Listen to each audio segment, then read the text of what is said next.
Hi everyone, it's time for another listening log. Hope you guys are doing well and good luck on Cambridge. I know some of you are taking it tomorrow and some of you are taking it today. You guys are ready. Remember all that you've learned. Visualize those posters at the front of the room, your Cambridge folders, and you're going to do great.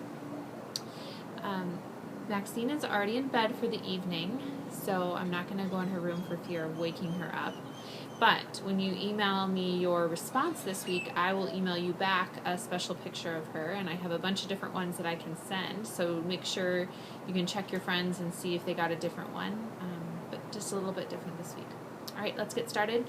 The first section we're on is growing pains. Go ahead and follow along as I read and then answer the post on the website. You guys did a great job last week. I won't get a chance to respond to each one of you, but know that I read each and every one of them, and it was so good to hear from you. All right, growing pains. Mr. Freeman is a jerk. Instead of leaving me alone to find my muse, a real quote, I swear, he lands on the stool next to me and starts criticizing. What is wrong with my tree? He overflows with words describing how bad it sucks. It's stiff, unnatural, it doesn't flow. It's an insult to trees everywhere. I agree, my tree is hopeless. It isn't art, it's an excuse not to take sewing class. I don't belong in Mr. Freeman's room any more than I belong in the Martha's or in my little girl pink bedroom. This is where the real artists belong, like Ivy. I carry the linoleum block to the garbage can and throw it in hard enough to make everyone look at me. Ivy frowns through her wire sculpture. I sit back down and lay my head on the table. Mr. Freeman retrieves the block from the garbage. He brings back the Kleenex box, too. How could he tell I was crying? Mr. Freeman, you are getting better at this, but it's not good enough. This looks like a tree, but it is an average, ordinary, everyday, boring tree. Breathe life into it. Make it bend. Trees are flexible, so they don't snap. Scar it. Give it a twisted branch. Perfect trees don't exist. Nothing is perfect. Flaws are interesting. Be the tree. Now that's kind of an interesting thing to say because in a lot of ways a tree sort of represents Melinda's life and what she's going through. Think about that. He has this ice cream voice that's like a kindergarten teacher. If he thinks I can do it, then I'll try one more time. My fingers tip over the linoleum knife. Mr. Freeman pats my shoulder once, then turns to make someone else miserable. I wait until he isn't watching, then try to carve life into my flat linoleum square. Maybe I could carve off all the linoleum and call it empty block. If a famous person did that, it would probably be really popular and sell for a fortune. If I do it, I'll flunk. Be the tree. What kind of advice is that? Mr. Freeman has been hanging out with too many New Age weirdos. I was a tree in the second grade play because I made a bad sheep. I stood there with my arms outstretched like branches and my head drooping in the breeze. It gave me sore arms. I doubt trees are ever told to be the screwed up ninth grader. Next section, gag order. David Petrikis' lawyer had a meeting with Mr. Neck and some kind of teacher lawyer. Guess who won? I bet David Petrikis could skip class the rest of the year if he wanted and still get an A, which he would never do. But you better believe that whenever David raises his hand, Mr. Neck lets him talk as much as he wants. David, quiet David, is full of long, drawn-out, rambling opinions about social studies. The rest of us, the class, is grateful. We bow down to the almighty David, who keeps the neck off our backs. Unfortunately, Mr. Neck still gives tests, and most of us fail them. Mr. Neck makes an announcement. Anyone who is flunking can write an extra credit report on a cultural influence of the turn of the century. He skipped the Industrial Revolution so he could drag our class past the year 1900. He does not want all of us in summer school. I don't want to see him in summer school either. I write about the suffragettes. Before the suffragettes came along, women were treated like dogs. Women could not vote, women could not own property, women were not allowed in many schools. They were dolls with no thoughts or opinions or voices of their own. Then the suffragettes marched in full, loud-in-your-face ideas. They got arrested and thrown in jail, but nothing shut them up. They fought and fought until they earned the rights that they should have had all along. I write the best report ever. Anything I copy from a book, I put in quotes and footnotes. Note. I use books, magazine articles, and a videotape. I think about looking for an old suffragette in a nursing home, but they are probably all dead. I even handed in on time. Mr. Neck scowls. He looks down at me and says, "To get credit for the report, you have to deliver it orally. Tomorrow, at the beginning of class." Me. Next section. No justice, no peace. There is no way I am reading my suffragette report in front of the class. That wasn't part of the original assignment. Mr. Neck changed it at the very last second because he wants to flunk me or he hates me or something. But I've written a really good report, and I'm not going to let an idiot teacher jerk me around like this. I ask David Petrakis for advice. We come up with a plan. I get to class early when Mr. Neck is still in the lounge. I write what I need to on the board and cover the words with the suffragette protest sign. My box from the copy shop is on the floor. Mr. Neck walks in. He grumbles that I can go first. I stand suffragette tall and calm. It is a lie. My insides feel like I'm caught in a tornado. My toes curl inside my sneakers, trying to grip the floor so I won't get sucked out the window. Mr. Neck nods at me. Pick up my report as if I'm going to read it out loud. I stand there, papers trembling as if a breeze is blowing through the closed door. I turn around and rip my poster off the blackboard. The suffragettes fought for the right to speak. They were attacked, arrested, and thrown in jail for daring to do what they wanted. Like they were, I'm willing to stand up for what I believe. No one should be forced to give speeches. I choose to stay silent. The class reads slowly, some of them moving their lips. Mr. Neck turns around to see what everyone is staring at. I nod at David. He joins me at the front of the room, and I hand him my box. David, Melinda has to deliver her report to this class as part of the assignment. She made copies everyone can read. He passed out the copies. They cost me $6.72 at the office supply store. I was going to make a cover page and color it, but I haven't got that much allowance recently, so I just put the title at the top of the first page. My plan is to stand in front of the class for the 5 minutes I was given for my presentation. The suffragettes must have planned out and timed their protests too. Mr. Neck has other plans. He gives me a D and escorts me to the authorities. I forgot about how the suffragettes were hauled off to jail. Duh. I go on a tour of the guidance counselor office, principals, and wind up back in MISS. I am back to being a discipline problem again. I need a lawyer. I showed up every day this semester, sat in my butt in every class, did some homework, and didn't cheat on tests. I still get slammed in MISS. There is no way they can punish me for not speaking. It isn't fair. What do they know about me? What do they know about the inside of my head? Flashes of lightning, children crying, caught in an avalanche, pinned by worry, squirming under the weight of doubt, guilt, fear. The walls in MISS are still white. Andy Beast isn't here. Thank God for small favors. A boy with lime-colored hair who looks like he's channeling for an alien species dozes. 2 goths in black velvet dresses and artfully torn pantyhose trade Mona Lisa smiles. They cut school to stand in line for killer concert tickets. MISS is a small price to pay for row 10, seats 21 and 22. I simmer. Lawyers on TV always tell their clients not to say anything. The cops say that thing. Anything you say can be used against you. Self-incrimination. I looked it up. 3-point vocabulary word. So why does everyone make such a big hairy deal about me not talking? Maybe I don't want to incriminate myself. Maybe I don't like the sound of my own voice. Maybe I don't have anything to say. The boy with the lime-colored hair wakes up when he falls out of his chair. The goth girl's Winnie. Mr. Neck picks his nose when he thinks we aren't looking. I need a lawyer. Next section. Advice from a smart mouth. David Petrakis sends me a note in social studies. Typed.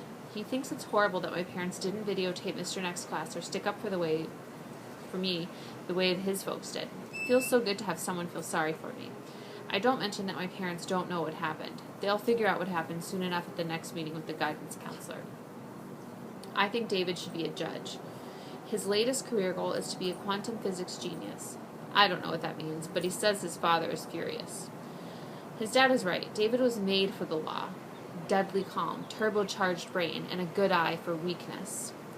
He stops by my locker. I tell him Mr. Neck gave me a D for the suffragette report. David. He has a point. Me. It was a great report. You read it. I wrote a bibliography and didn't copy from the encyclopedia. It was the best report ever. It's not my fault Mr. Neck doesn't get performance art.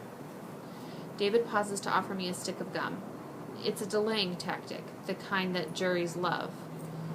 David, but you got it wrong. The suffragettes were all about speaking up, screaming for their rights. You can't speak up for your right to be silent. That's letting the bad guys win. If the suffragettes did that, women wouldn't be able to vote yet. I blow a bubble in his face. He folds the gum wrappers into tiny triangles. David, don't get me wrong. I think what you did was kind of cool, and getting stuck in MISS wasn't fair. But don't expect to make a difference unless you speak up for yourself. Me, do you lecture all your friends like this? David, only the ones I like. We both chew on this for a minute. The bell rings. I keep looking in my locker for a book that I already know isn't there. David checks his watch 100 times. We hear Principal bellow. Let's move it, people. David, maybe I'll call you. Me, maybe I won't answer. Chew, chew, blow, bubble, pop. Maybe I will. Is he asking me out? I don't think so, but he kind of is. I guess I'll answer if he calls. But if he touches me, I'll explode, so a date is out of the question. No touching. Next section. The beast prowls. I stay after school to work on tree sketches. Mr. Freeman helps me out for a while. He gives me a roll of brown paper and a piece of white chalk and shows me how to draw a tree in 3 sweeping lines. He doesn't care how many mistakes I make. Just 1, 2, 3. Like a waltz, he says, over and over. I use up a mile of the paper, but he doesn't care. This may be the root of his budget problem with the school board. God crackles over the intercom and tells Mr. Freeman he's late for a faculty meeting. Mr. Freeman says the kind of words you don't usually hear from teachers. He gives me a new piece of chalk and tells me to draw roots. You can't grow a decent tree without roots. The art room is one of the places I feel safe. I hum and don't worry about looking stupid. Roots, ugh, but I try. 1, 2, 3, 1, 2, 3. I don't worry about the next day or next minute. 1, 2, 3. Somebody flicks the lights off. My head snaps up. It is there. Andy Beast. Little rabbit heart leaps out of my chest and scampers across the paper, leaving the bloody footprints on my roots. He turns the lights back on. I smell him. Have to find out where he gets that cologne. I think it's called fear. This is running and turning into one of those repeating nightmares where you just keep falling but never hit the floor. Only I feel like I just smacked into the ground at 100 miles an hour. You seen Rochelle Bruin? I sit completely still. Maybe I can bend in with metal tables and crumbling clay pots. He walks toward me, long, slow strides. The smell chokes me. I shiver. She's supposed to meet me, but I can't find her anywhere. You know who she is? Me. It sits on my table. It smears my chalk drawing, blurring the roots into mossy fog. Hello? Anyone home? Are you deaf? It stares at my face. I crush my jaws together so hard my teeth crumble to dust. I am a deer frozen in the headlights of a tractor trailer. Is he going to hurt me again? He couldn't, not in school, could he? Why can't I scream? Say something. Do anything. Why am I so afraid?